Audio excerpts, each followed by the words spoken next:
Daí ter chegado um bocadinho depois, porque os metros são 6, 7 minutos, 8 minutos, 9 minutos à espera, é uma vergonha. João. Está bem, assim, esta intensidade? Tá bom. Vamos a isso.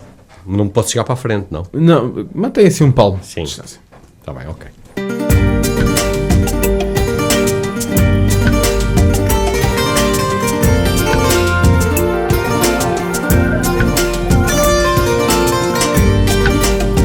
Madragoas da Amália, com António Vieira.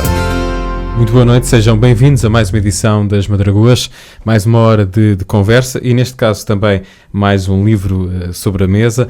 Vou estar aqui à conversa com o João Pedro Marques. João, seja bem-vindo de novo aqui a este programa, já por cá estiveste, já estivemos aqui a conversar um pouco, a propósito de um outro livro. Entre estes dois livros, editaste mais alguma coisa ou não? Não, artigos de jornais e... A tua vida é escrever, não é? A tua vida é escrever. Sim, agora é, mas isso demora tempo, não é? Quer dizer, isso não é...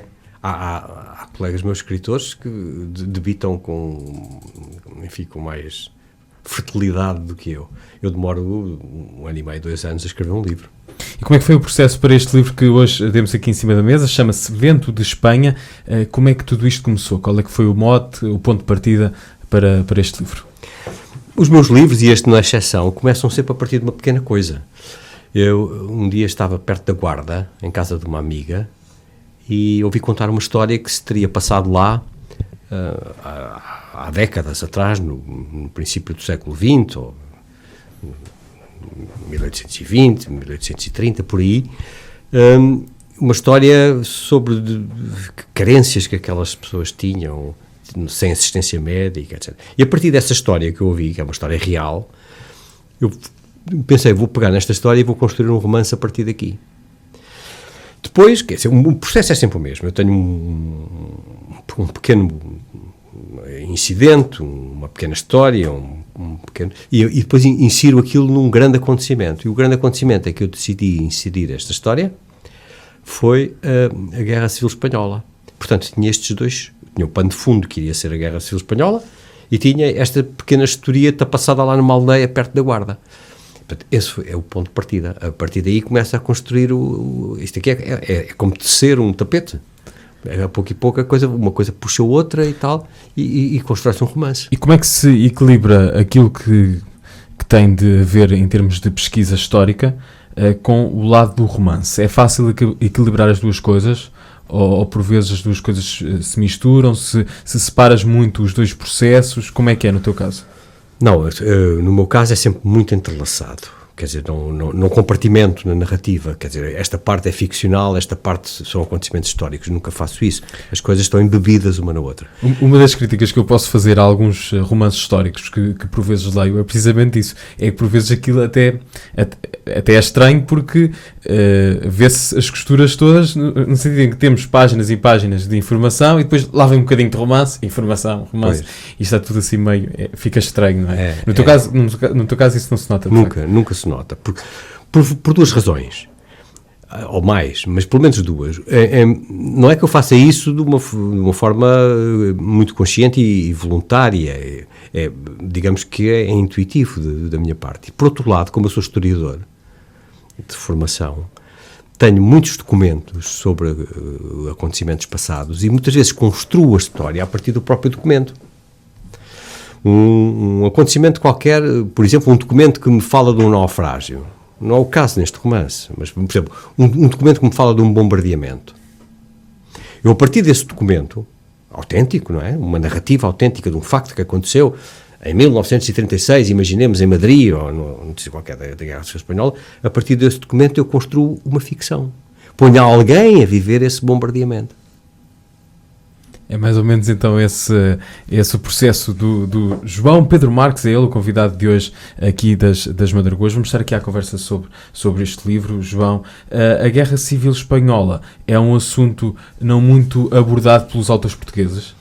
Acho que é pouco abordado. Quer dizer, eu recordo-me que o Júlio Magalhães escreveu um romance, não sei, não há muitos anos, talvez, não sei, 5.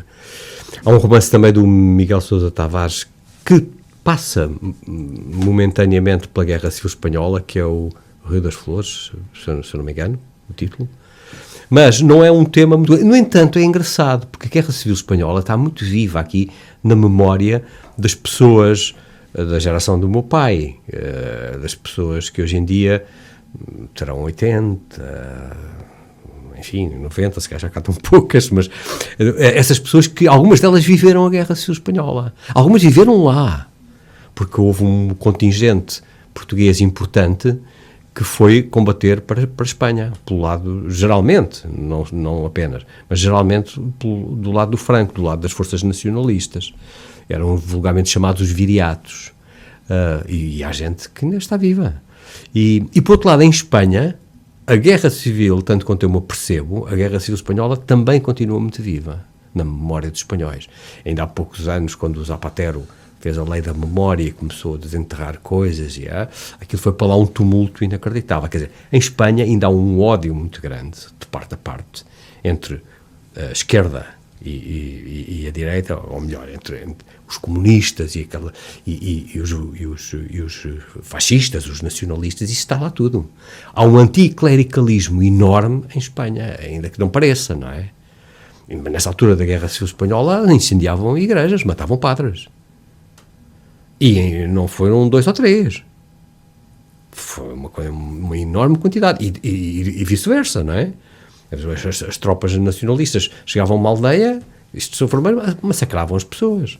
Que foi uma coisa de uma violência extrema. Mas este romance, para que não se fique com a ideia que se passa apenas nesse contexto sangrento e violento, tem 2 partes, digamos assim. A primeira metade do romance, ou aproximadamente a primeira metade com do 2 romance, cenários também diferentes, não é? Com 2 cenários diferentes. Passa-se em Portugal, mais especificamente, ou sobretudo em Lisboa. E é uma parte otimista, é uma parte que faz lembrar os filmes portugueses dessa altura, não é? Uma parte alegre, com gente pobre, porque os protagonistas do romance são pessoas humildes. É um camponês que vem lá dessa zona da Guarda, de que eu falei inicialmente, que vem para Lisboa tentar subir na vida, tentar estudar, tentar ser alguém, e que encontra uma mulher, mas que também é uma mulher modesta, uma costureira, que vive na moraria. E, portanto, o romance é muita história deste encontro, dos desencontros, dos reencontros destas pessoas, que se passam inicialmente aqui, em Portugal, e num Portugal pobre, mas, enfim, a mensagem salazarista da época, pobre, mas feliz, mas contente. Supostamente feliz. Ou feliz mesmo. Porque foi essa a conclusão que chegaste? Nós temos ideias feitas sobre as coisas, quer dizer, mesmo nas épocas mais terríveis e mais sangrentas, há gente feliz. Não é?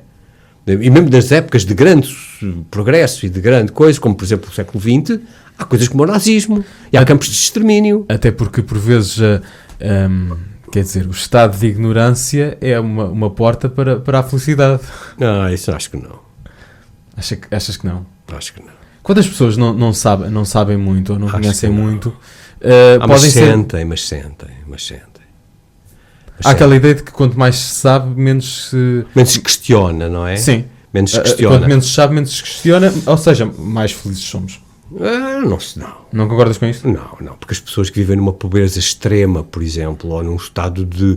por exemplo, eu estou a falar da Guerra Civil Espanhola, e a Guerra Civil Espanhola é uma coisa que começa a ganhar balanço anos antes, não é?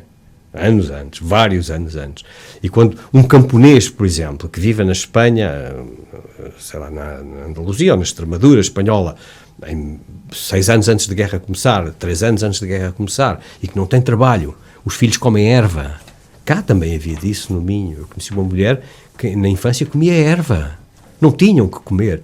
Esta gente não é feliz, não é? Então porquê que... não pode ser feliz. Então porquê que era um país, pelo menos parte de um país feliz? Aquele que descreves aqui na primeira parte deste livro. Porque eram pessoas que...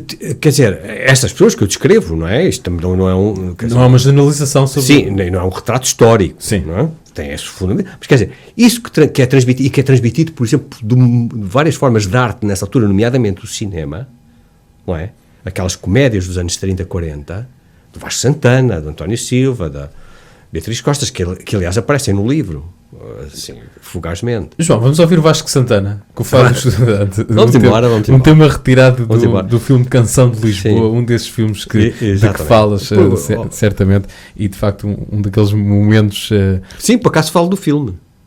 Porque a minha personagem feminina, a Lourdes, que vai ser candidata a atriz nesse filme.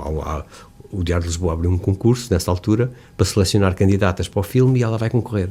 Não posso dizer mais, senão as pessoas ficam a saber a história. Fica aí uma boa pista para este livro que temos hoje em cima da mesa, chama-se Vento de Espanha. O João Pedro Marques é o meu convidado de hoje e vamos ouvir então este Fado do Estudante, Vasco Santana, saído do filme Canção de Lisboa.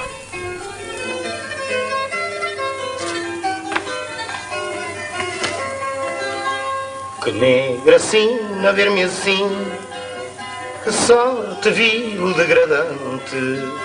Ai, que saudade eu sinto em mim do meu viver de estudante.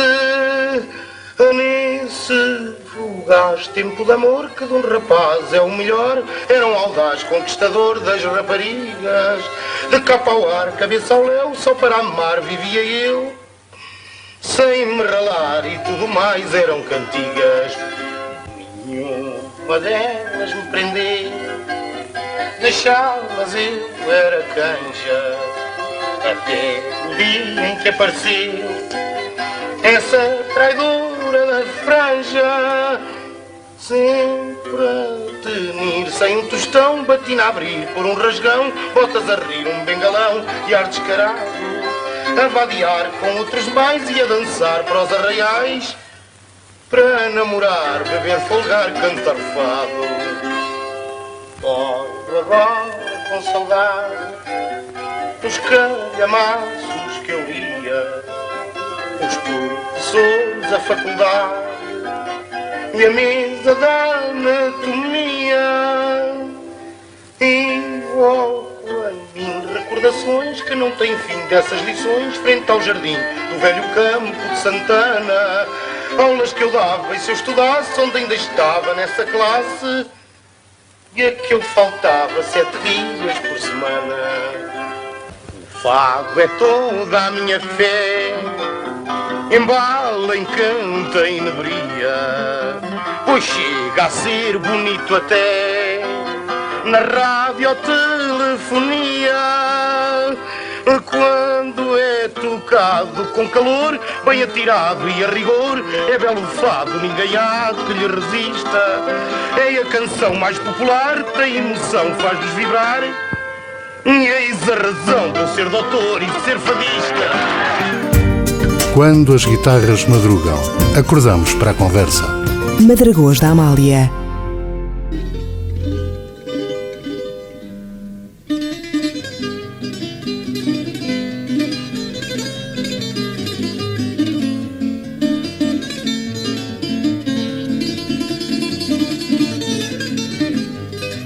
Vai de corações ao alto nasce a lua e a marcha segue contente. As pedrinhas de basalto cada rua nem sentem passar a gente.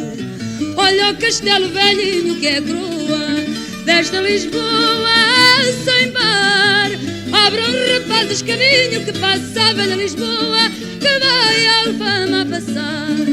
Lá vai Lisboa com a saia cor do mar, cada bairro é um noivo que com ela vai casar. Lá vai Lisboa com o seu arquinho e balão, com cantiguinhas na boca e amor no coração. Lá vai Lisboa com a saia cor do mar, cada bairro é um noivo que com ela vai casar. Lá vai Lisboa com o seu arquinho e balão, com cantiguinhas na boca e amor no coração. Bairro novo, bairro velho, gente boa, lá em casa não há quem fique. Vai na marcha todo o povo de Lisboa, de graça a Campo de Ourique.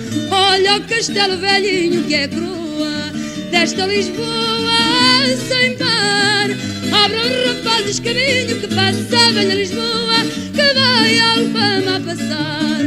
Lá vai Lisboa com a saia cor do mar, cada bairro é um noivo que com ela vai casar. Lá Lá vai Lisboa com seu arquinho e balão, com cantiguinhas na boca e amor no coração. Lá vai Lisboa com a saia cor do mar, cada bairro é um noivo que com ela vai casar. Lá vai Lisboa com seu arquinho e balão, com cantiguinhas na boca e amor no coração. Lá vai Lisboa, Amália Rodrigues. Porquê este tema, João? Também aparece no romance. Aliás, é engraçado porque em 1935, que foi quando isso surgiu ao público, não é? Uma das marchas, se não me engano, a Marcha de Benfica, cantada pela Beatriz Costa, que é montada num burro, não se chamava Lá vai Lisboa, chamava-se Ai vai Lisboa. Ai vai Lisboa. Ai vai Lisboa. Não sabia disso. E depois a coisa foi transformada para Lá vai Lisboa. Tem que ver, de facto, com um episódio que aparece aí no romance, de idílio entre a Lourdes e o Custódio, que é a costureira e o camponês vindo da guarda, e que vão ver as marchas, porque eram os divertimentos da altura, não é? Ir ver as marchas, a descer a avenida. O Marquês de Pombal tinha acabado de ser feito com aquela estátua. Portanto, Lisboa, enfim, quase que terminava ali, não é? Havia depois as avenidas novas, mas pouco. Era uma Lisboa muito mais pequena. E os divertimentos eram pequenos, eram simples, eles foram os dois ver as marchas, e aquela entrou-lhe no ouvido, aquela marcha vai Lisboa, e eu achei que era apropriada aqui para o programa. Ouvimos a Amália Rodrigues. A Amália Rodrigues com este Lá vai Lisboa. Estávamos a falar destes dois lados deste romance, um lado mais otimista, um lado mais pessimista, corresponde com Portugal e Espanha, os cenários. Da época, meados dos anos 30. E sim. Como é que estas duas personagens vão parar a Espanha, o Custódio e a Lourdes? Bem, não sei dentro daquilo que é possível falar. Dentro daquilo que é possível dizer. Como em qualquer amor, não é? E qualquer relação humana, há entendimentos e desentendimentos. E apesar do Custódio e do Lourdes terem uma paixão muito intensa, um pelo outro, há vários acontecimentos das vidas deles, porque o romance também é um romance sobre o arrependimento. Há várias coisas que fizeram no passado de que não se orgulham e que vêm à tona, vêm ao de cima, e provoca ali um desentendimento sério e uma quebra entre os dois, e isso vai fazer com que o Custódio vá para a Espanha. Depois Lourdes também irá por outras razões, porque Lourdes tem uma inclinação política de esquerda que vai forjando do contacto com gente que é comunista, estamos em 1930, e que lhe vai fazendo enquadrar aquilo que ela foi sentindo ao longo da vida, como as injustiças sociais que ela observava e de que ela própria foi vítima, e ela começa a inclinar-se nesse sentido. E, portanto, na altura em que a guerra se desencadeia, em julho de 1936, Lourdes tem vontade de ir para a Espanha ajudar os vermelhos, não é? Como diziam os nacionalistas, contra o fascismo. E não é à toa que escolheste a mulher para ter essa ideologia aqui neste livro? As mulheres... Não foi à toa. Os dois... Porque depois em Espanha, tanto o Custódio como o Lourdes, por caminhos diferentes, vão encontrar outros personagens importantes na história. Há um tenente fascista, que é um homem chamado Esteban Zanelli, um tipo extraordinariamente violento, mas coerente, não é? Os fascistas eram tipos radicais, de uma coerência grande, e geralmente de grande bravura, grande coragem física. Portanto, tudo isso está personificado neste Zanelli.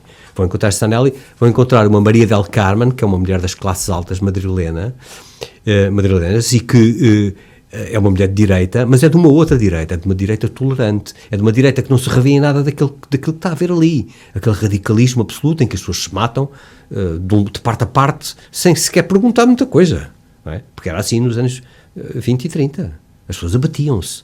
Nós não temos bem ideia disto, mas quer dizer, não tem qualquer semelhança com aquilo que a gente vive hoje em dia. Passava-se por uma rua, via-se um comunista, via um fascista, se pudesse, matavam. Era assim. E mataram dezenas e centenas assim, não é? Eram confrontos de morte. Pistolas, paus, soqueiras, tudo. E o mais assustador é que não foi assim há tanto tempo.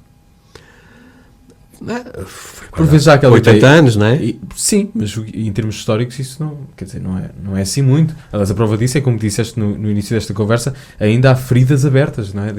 Há feridas abertas e depois essas coisas retomam. E depois ainda há um terceiro personagem, que é um russo. Os russos mandaram gente, os republicanos, isto é, a esquerda espanhola, procurou ajuda nos países ocidentais. E não teve a ajuda francesa, nem teve a ajuda inglesa. Havia ali um grande receio de que isso pudesse desequilibrar as coisas e desencadear uma guerra, que viria de facto a desencadear-se anos depois, não é? Foi inevitável, o Hitler, Mussolini e tal.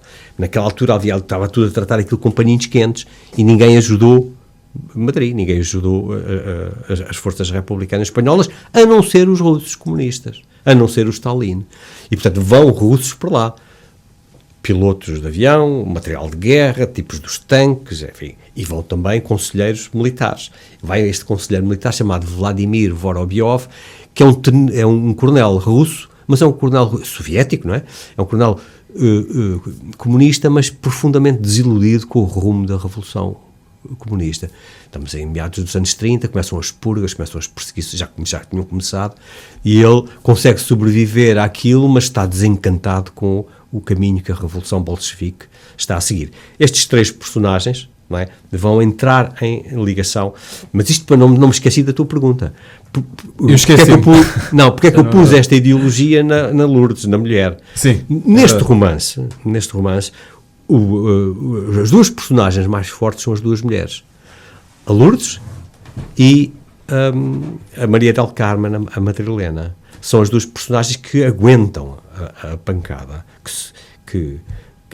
Os homens são muito mais... Como na verdade são, regra geral, os homens são mais... Os homens são menos corajosos? São menos corajosos. Ou é uma coragem de outro tipo? É uma coragem de outro tipo, mas quer dizer, é uma coragem mais espetacular, mais instantânea, mais rápida, mais aquilo que se chama, nos exércitos do século XIX se chamava panache, não é?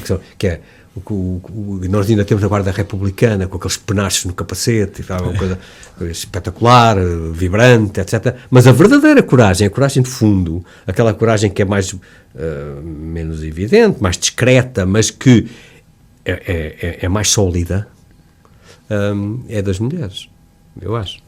João Pedro Marques, convidado de hoje das Madragoas, estamos a pontuar, como habitualmente, esta conversa com fados, com canções. Neste caso, vamos ao novo disco da Carminho, o disco tem alguns meses e, de facto, foi um sucesso comercial e também artístico, este disco da Carminho. Carminho canta Tom Jobim e vamos ouvir uma das escolhas do João, chama-se A Felicidade.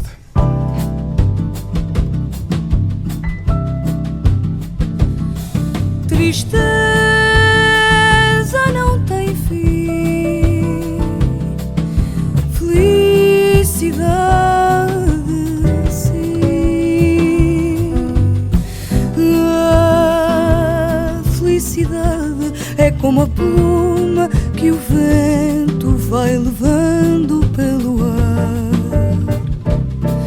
Voa tão leve, mas tem a vida breve. Precisa que haja vento sem parar. A felicidade do pobre parece a grande ilusão do carnaval. A gente trabalha o ano inteiro por um momento de sonho, para fazer a fantasia de rei ou de pirata ou jardineira, para tudo se acabar na quarta-feira. Tristeza não tem fim, felicidade sim. Tristeza não tem fim, felicidade sim.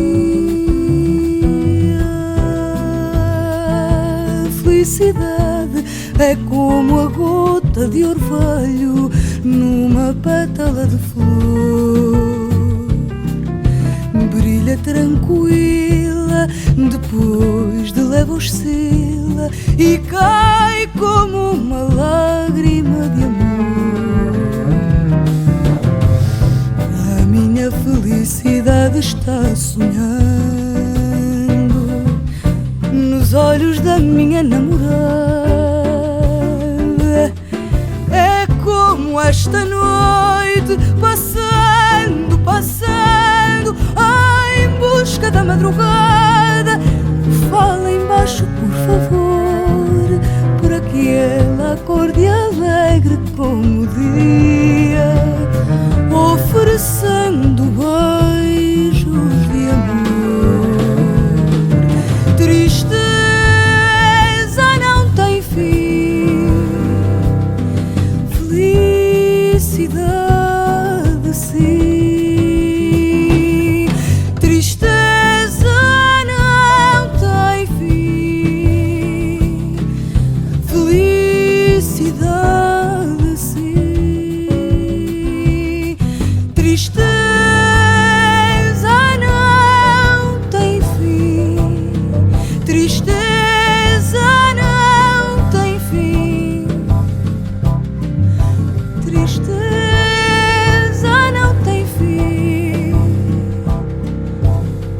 tristeza não tem fim.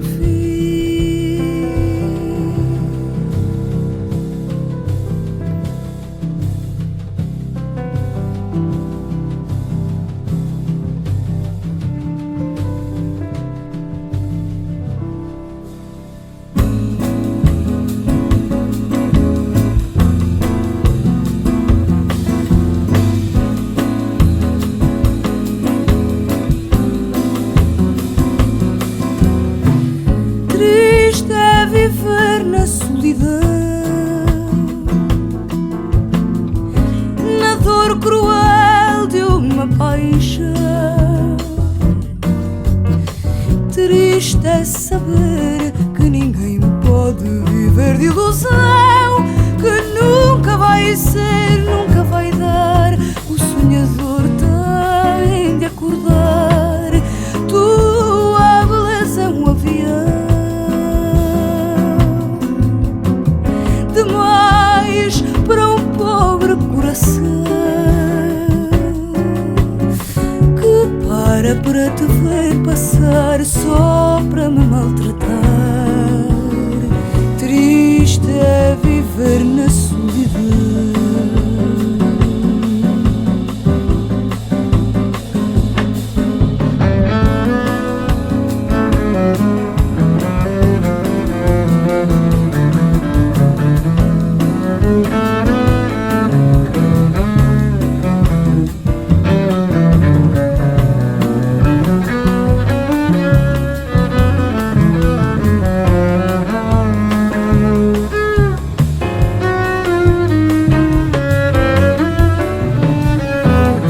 Tua beleza é um avião demais para um pobre coração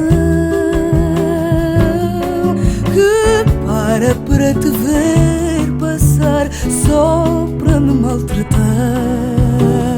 Triste é viver na solidão.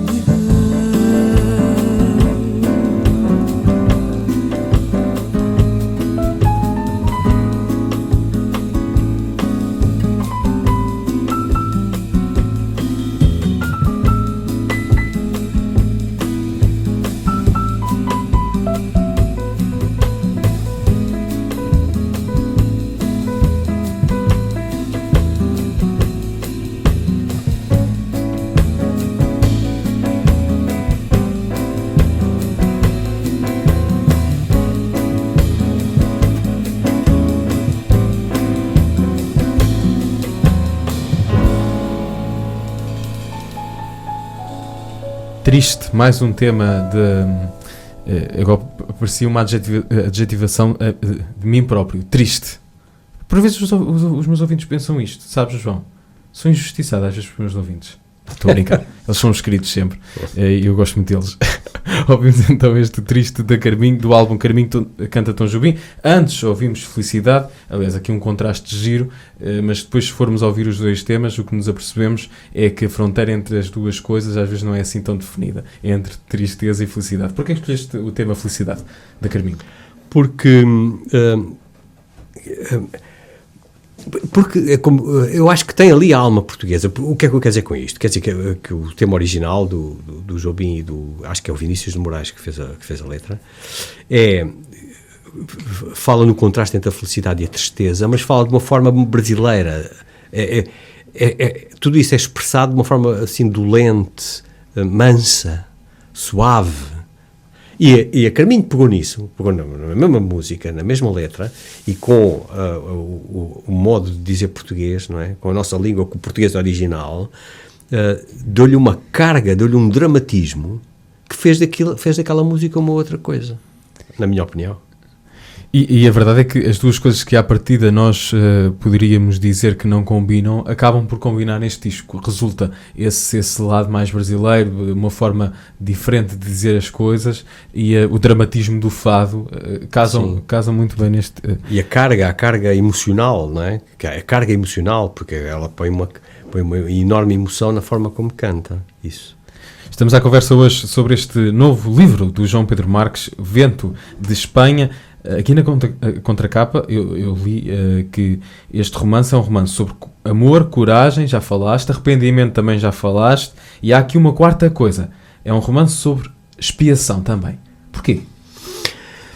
Porque num país muito católico, como nós somos e éramos em 1930, e dentro da convicção que molda as vidas desses personagens, o arrependimento depois leva a um castigo, a uma autopunição que liberta e que limpa o pecado que eventualmente a pessoa tem na sua vida. Há muitos desses então neste Vento de Espanha?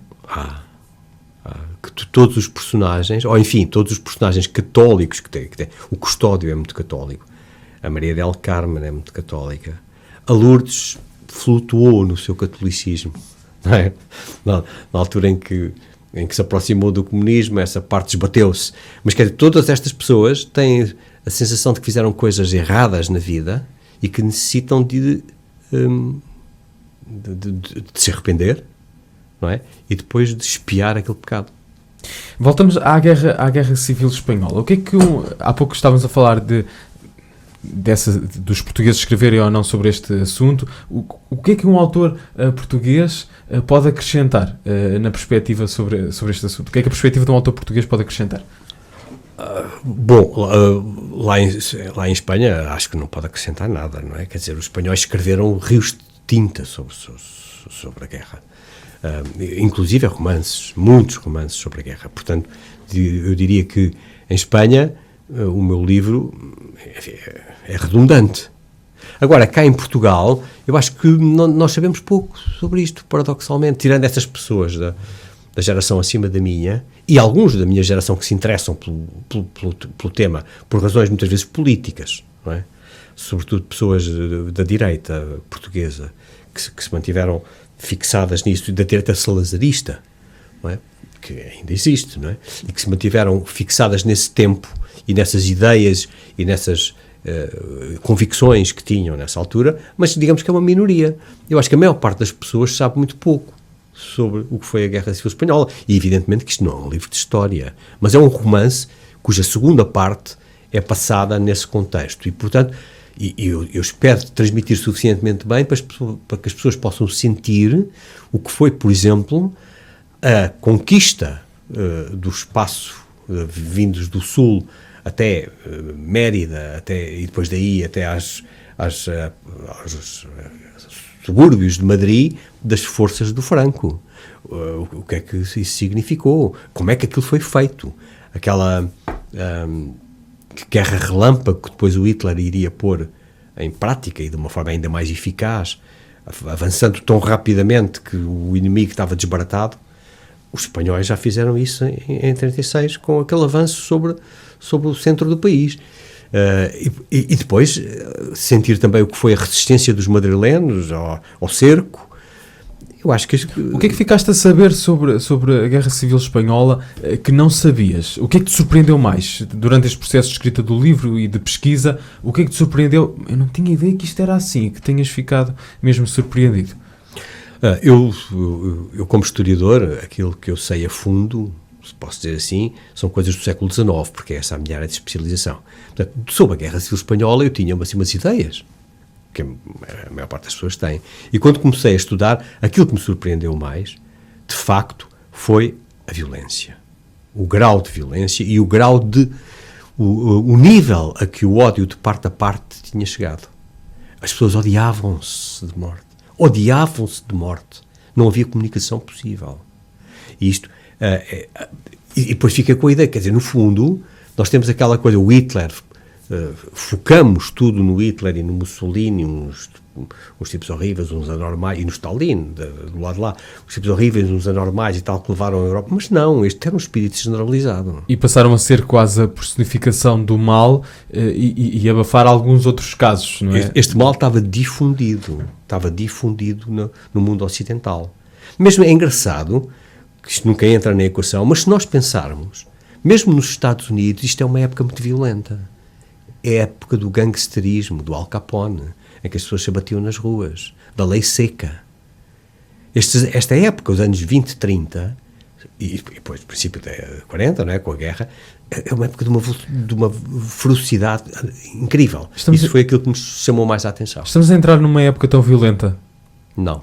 Não direi tão violenta como essa, mas com contornos de violência também significativos? É difícil fazer previsões, não é? Mas não me parece que seja a mesma coisa. Para já, quer dizer, nesta época havia aqui, para nós ocidentais, um grande papão, um grande medo que estava relacionado com o comunismo, não é? A Revolução Bolchevique, 1917, e portanto, isso pôs todas as forças anticomunistas em pé de guerra, não é? Isso hoje em dia, essa ameaça não existe para o Ocidente. Não.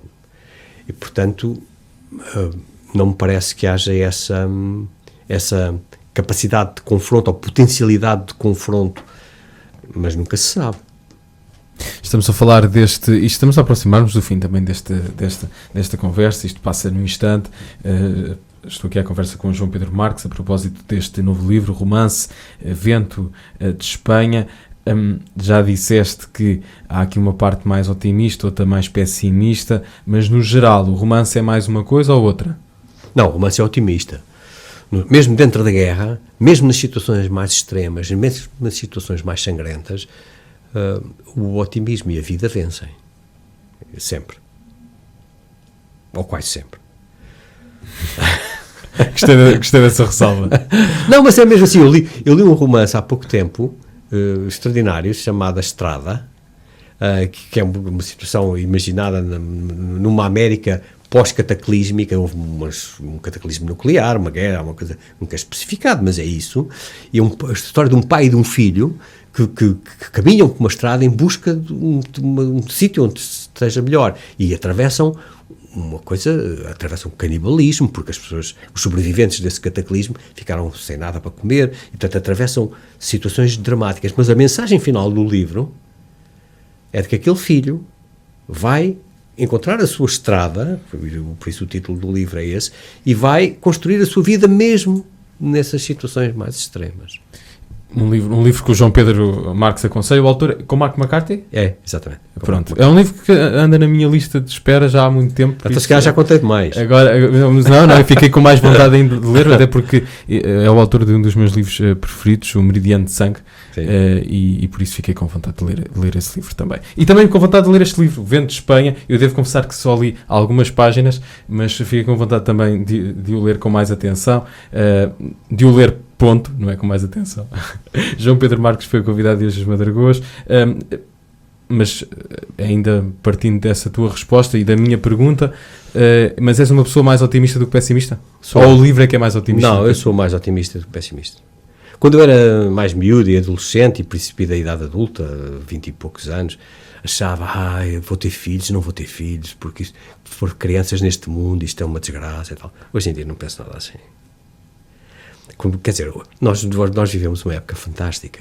E este tipo de assuntos, que acaba por ser muito lateral em relação aos livros, ser otimista, ser pessimista, mas acaba por ser, diz-me tu é que és o autor, mas se calhar acaba por ser essencial em relação depois ao rumo que dás às histórias, a tua própria visão do mundo e aquilo que o romance, que queres que o romance transmita. Claro. Eu construo esses personagens, né? Dou-lhes vida, faço-os, e depois vou conduzir cada um deles, não é? No fundo, em qualquer coisa que tem que ver comigo. Mesmo os personagens negativos têm que ver comigo. Não é? Qual é que é o personagem que tem mais a ver contigo aqui neste livro? São todos. Aquelas perguntas de Algebeira. Não, mas são todos, por exemplo, o Tenente Zanelli, o tipo violento, não sei o quê, tem lá uma parte que é minha. É, obviamente. A parte da violência ou outra? Também, a parte da violência, a parte... aquelas pessoas que procuram uma solução, uma situação, um posicionamento político no mundo em confronto, apesar de tudo razoável, ou que houve a outra parte, ou que não é radical, é minha. Eu acho que aí a personagem que tem mais que ver comigo é capaz de ser ou a Lourdes ou a Maria del Carmen. É uma dessas, ou ambas. São talvez os personagens que têm mais a ver comigo. Para saber qual é que é o futuro, qual é que é o final destas personagens, por assim dizer, utilizando aqui quase uma linguagem de telenovela, não é? O final destas personagens, vai ter mesmo de adquirir, de ler este Vento de Espanha, do João Pedro Marques. Muito obrigado, João. Queres acrescentar mais alguma coisa? Mais nada, dizer que é um prazer estar aqui. É a segunda vez que estou e espero que não seja a última. Não será a última, certamente, e desta vez vou-te enviar o podcast e, aliás, convido também os ouvintes que só chegaram agora, por exemplo, a esta conversa, que possam ouvir toda a conversa. E se quiserem aparecer... Vai estar no nosso Facebook. Se quiserem aparecer, o livro vai ser lançado no dia 29, agora na próxima quarta-feira, no El Corte Inglês, às 6h30. Vai ser o João Soares que vai apresentar o livro. Quem quiser aparecer, com todo o gosto, lá os recebo. Aí está o convite do João Pedro Marques para assistir então à apresentação deste livro, Vento de Espanha, uma edição da Porto Editora, e despedimos-nos com... Aqui é um fado português que também pode ser de alguma maneira um fado espanhol, não é? Fado português, letra de José Régio, não querendo confundir as coisas, mas já que as duas coisas se misturam neste livro, fado português, José Régio, Amália Rodrigues, para o final deste programa. Até amanhã, forte abraço.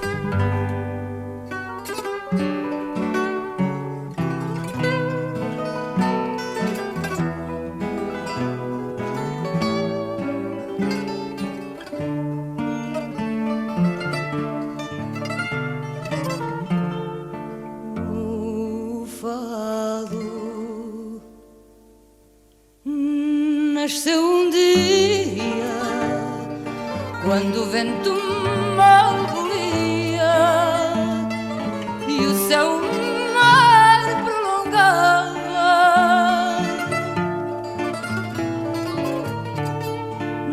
na morada de um veleiro, no peito do marinheiro que estando triste cantava, que estando triste cantava. Ai, que lindeza tamanha, meu chão, meu monte, meu vale, de folhas, flores, frutas de ouro.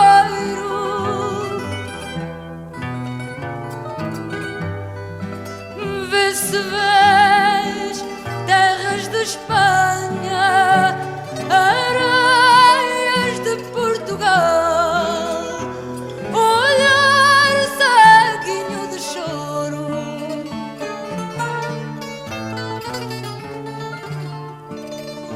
Na boca de um marinheiro, do frágil barco veleiro, morrendo a canção magoada.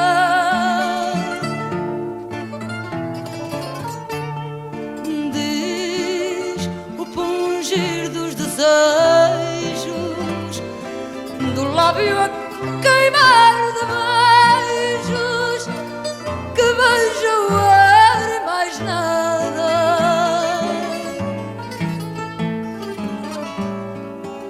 Que vejo o ar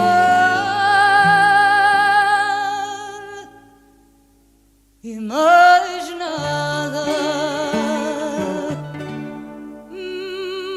Mãe, adeus, adeus Maria, guarda bem no teu sentido, que aqui te faço uma jura,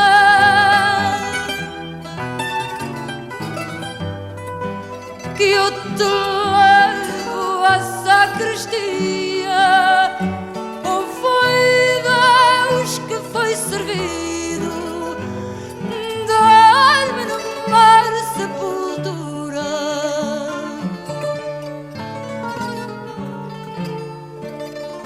Ora eis que embora outro dia, quando o vento não embolia e o céu mar prolongava,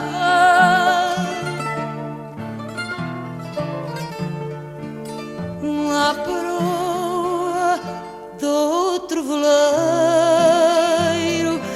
velava outro marinheiro que, estando triste, cantava.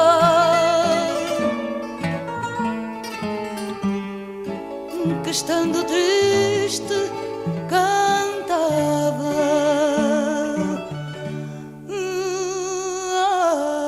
Ai, que lindeza tamanha,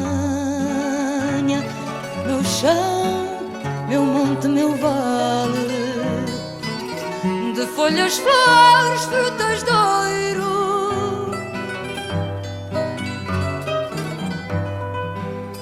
Vê se vês terras de Espanha,